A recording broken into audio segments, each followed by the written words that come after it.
day! And today guys is gagala tayo. Punta tayo ng Biluela. I think that's an hour away from here.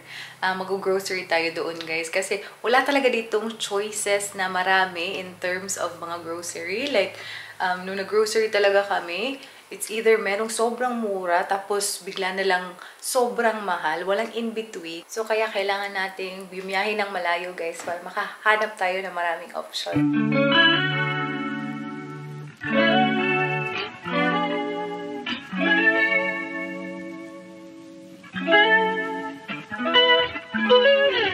Guys, we're gonna stop for some coffee kasi Mika. Coffee tayo para ma-alive tayo ng konti.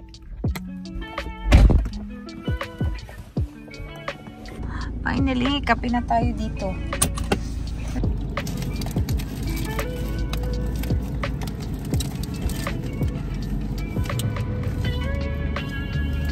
Gamit lang chicken. Waiting for or order ng kape. Dagan na ba ni tao dire? No?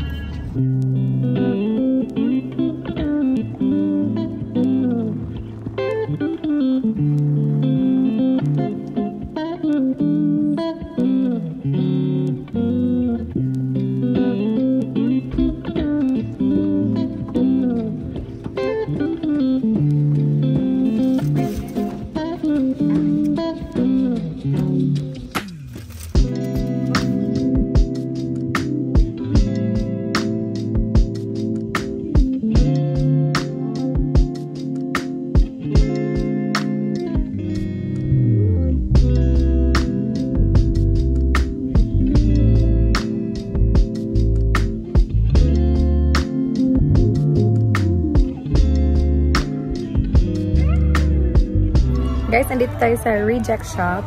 Tingin-tingin lang.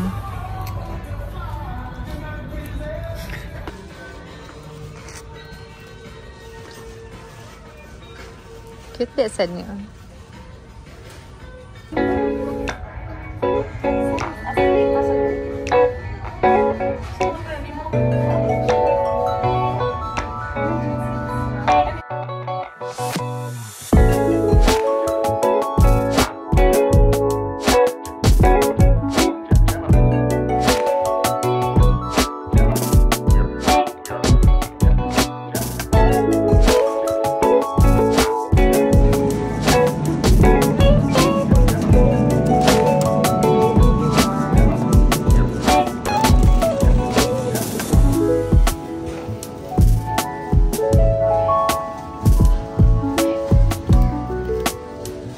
Kanina pa pala kami nag-grocery guys, and ang sarap sa mata na dami-daming choices dito compare doon sa ano namin, sa IGA doon sa Theodore, no? And guys, may na garlic. Naaraman tayo. As usual, favorite na naman siya. Hala, lain ni Blake.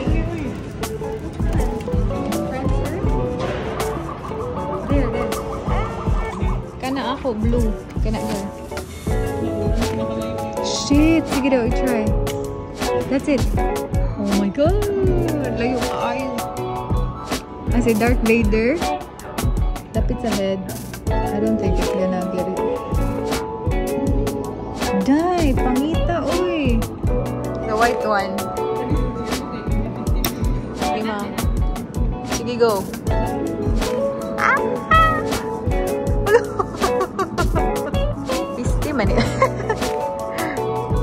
The white one na lang. You try. I think so. Ay, fuck. Purti niya bugata. Hindi lagi siya madaog.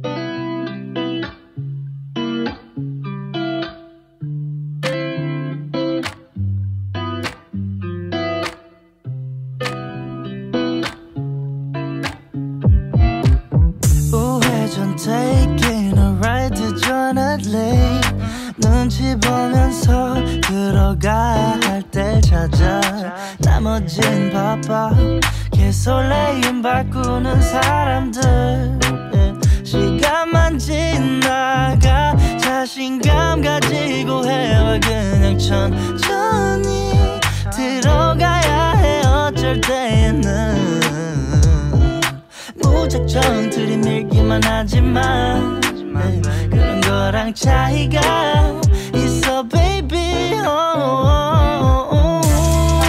동선을 타고 난 날아올라 yeah, 동선을 타고 난 날아올라 yeah, 동선을 타고 난 날아올라 yeah, 동선을 타고 난 날아올라 하고 싶었던 춤이 다 골라 어디든 갈 거여서 Dito na tayo sa accommodation and feeling ko, kami lang dalawa ngayon ni Michelle, so very good.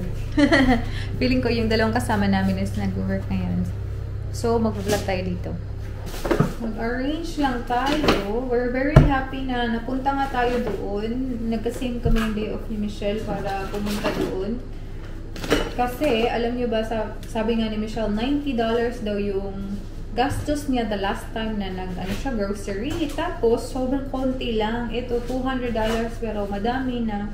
Sobrang mahal talaga kasi dito.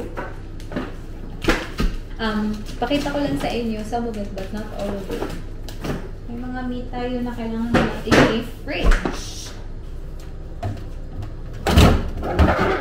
Ito, ang second, di ba?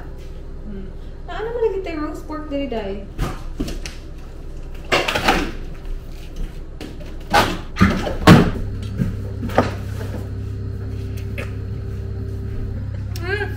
Ha? Nagtanaw ko na kung sasabihin. Huwag ka bantay. Gamit natin yung ating DJI Osmo na 2. I'm so happy meron tayong grapes. Whee!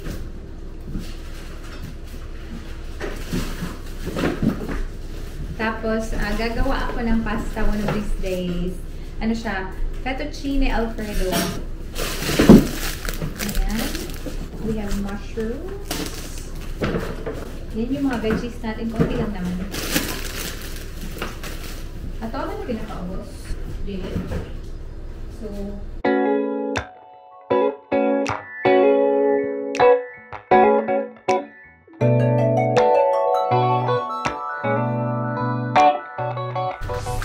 So, since meron tayong tag-isa-isang fridge sa kwarto naman namin, so yung iba, especially yung mga fruits, doon na natin nilalagay, hindi na dito. Kasi para hindi na tayo papunta-punta dito all the time kung gusto natin kumain.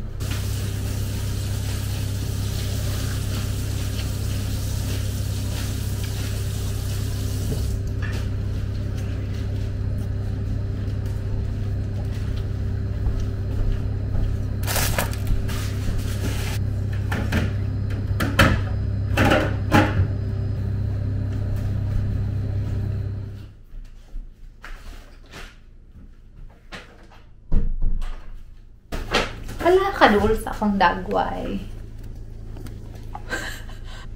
Yan. So, ito ipapakita ko sa inyo to guys. Kasi first time namin itong matry. So, marami tayong, ano bang brand nito? Chobani Flip. So, meron siyang, it's like a strawberry shortcake. Meron siyang cookie crunch and white chocolate dito na side. So, i-mix mo sila. So, diba, napaka-nice.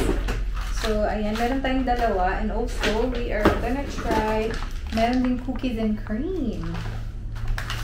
Ayan, tatlo. And marami tayong Greek yogurt dito. So, we have passion fruit.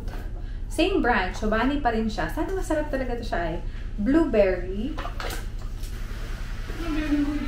Mango. Dalawang mango actually. Ayan. At saka lemon. Ayan.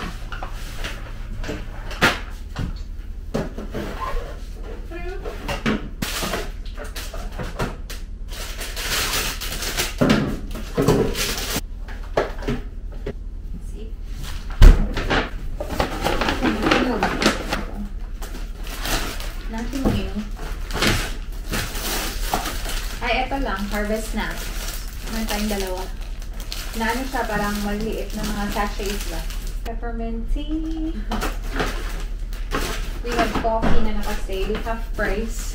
Kasi meron tayong dalawang maliliit. Ayan na. Naka-half price kasi sila.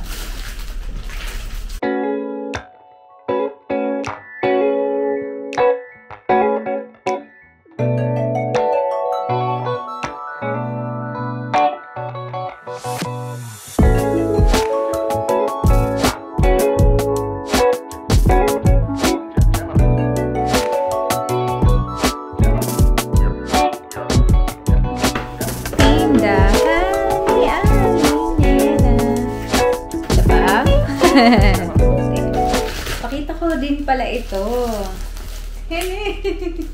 Mga nabili namin ni Michelle, pambata for Ayla and Arlo. Ano ba si Arlo dito? Hindi ko na maalala. But anyway, eto. Alam niyo naman, gustong-gusto ni Ayla maging butterfly. So, binilahan ko siya niyan. Eto din, merbabies, kasi gusto niya mermaid. Nasa era siya ngayon na gustong-gusto niya mermaid. Mga mermaid stickers. Ayan. Sobrang dami ng mga mermaid sticker na to. And then, meron pang assemble ng mermaids. Like ito. And then, castle. So, yan. May pagkain. Sa ano kasi to siya? Sa reject shop to siya. Twirl ribbon niya. Gaganyan-ganyan. Kasi sobrang ang lakas na sumayaw, kumanta-kanta ni Ayla. So, ayan. Perfect yung kanyang pagiging butterfly. Ito din pang bath puffs. And then Scotch Brite para sa aking pag-wash ng pinggan. And this one, mga maliliit na dinosaurs. May mga dinosaurs si Arlo, pero sobrang lalaki kasi ng mga dinosaurs ni Arlo. So I think if ever like magta-travel, mas okay na maliliit yung dalhin. Yung mga dinosaur niya ngayon, parang ganito kalaki. So ito na lang. Dami naman to. And clear mint drops. So that's pretty much it. Mga pampasalubong talaga. Mga ibibigay natin sa ating mga chikiting. Kagagaling ko lang sa hospital, guys. Kasi, ay nako, nagsastruggle talaga kami mabayaran dito. Ang dami talagang process na signature and everything, yung timesheet namin, nakakaloka. So, pumunta ako sa hospital. It's been 2 weeks na hindi kami nabayaran. Sa trabaho namin dito kasi yun nga, for some reason ang pangit ng payroll. Anyway, hopefully tapos na. So happy kasi 2 days off tayo. Chill muna ako dito. Alam niyo ba, nag-start kami na mag-watch ni Michelle ng Queen Hearts or Queen of Hearts ba yan? Yung Korean. Sobrang ganda na series. So yun yung papanoorin ko ngayon. Bahala si Michelle, siya, nasa work kasi siya, work siya for 2 days, so nag-start kami manood dalawa. Mag-wait ako sa kanya, wala akong magagawa sa aking day off, so mauuna ako dapat. Nag-activate lang ako ng credit card. I'm so happy na meron akong credit card, guys, kasi alam nyo ba, some of the credit cards kasi nag-o-offer sila na travel insurance. So, kaya kumuha talaga ako. If ever we're gonna plan another trip, meron na akong insurance. Hindi na ako magbabayad separately. Kasi alam nyo, yung bayad ng insurance is like 150. The last time na umuwi ako ng Pilipinas, 150 yun. So, sabi ko, dapat kumuha talaga ako ng credit card para libre na yung insurance ko. Hindi na ako kukuha. And then, alam nyo naman, magala tayo. So, as long as lahat ng mga trips mo, gagamitin mo yung credit card mo, covered ka na ng insurance nila, so, which is really good. Okay lang naman mag-credit card sa mga walang credit card dyan. It's very okay, guys. As long as you know how to use it, as long as hindi kayo aabot sa point na magkaka-interest kayo. So, gamitin nyo na yung credit card nyo, but make sure na hindi kayo lalagpas sa due date. Bayaran nyo agad siya kasi very high yung interest rate. So, yun yung ginagawa ko. Hindi talaga ako nagbabayad ng mga interest sa mga credit card kasi sobrang laki.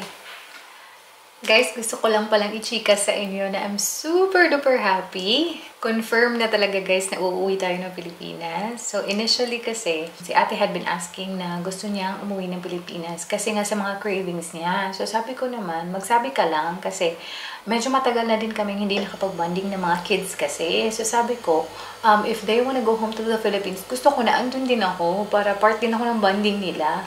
Sabi ko sa kanya na if sure ka na, sabihan mo lang ako kasi very flexible naman yung job ko, diba? It's really up to me kung kailan ko gusto mag-work. So sabi ko, sabihan mo lang ako, and it took a while, parang pinag-iisipan niya talaga kung ano yung gagawin niya. Kasi initially, parang ayaw ni Dan na sumama pa because of work. So sabi ko, okay naman na tayo lang. Pero medyo concerned din siya kasi ang bibigat ng mga dadalhin. Like the stroller, tapos yung mga everything na kailangan ng mga kids, especially during the travel, pag nasa plane, ganun-ganun. So medyo natagalan talaga na makapag-decide si ate kung ano yung gagawin niya. Until 2 weeks ago ba yun? Sabi na talaga siya na confirm na pupunta na talaga kami ng Pilipinas. So, nag-book ako ng mabilisan. Pupunta na talaga tayo doon, guys. And I'm so happy kasi may, may mga nabook na din tayo na accommodation with the FamBam. And si Michelle kasi uuwi talaga siya. So, yung planano namin because we need a hand para makauwi ng Pilipinas. So, yung binook namin na flight going to the Philippines, same ng flight date ni Michelle para magtulungan kami. Nag-offer naman siya. So, kaming lahat, ako, Michelle, si ate, at saka yung mga kids, kami yung first na pupunta ng Pilipinas. Tapos, after a week naman, susunod si Dan. And then, pauwi, kami na ni Dan, ate, yung mga kids, yung magkasama. Wala na si Michelle kasi longer yung bakasyon niya. So, ayun, so happy! At gusto ko lang sabihin sa inyo, kita-kita tayo ulit sa Pilipinas at gala-gala tayo doon. So, ayun lang.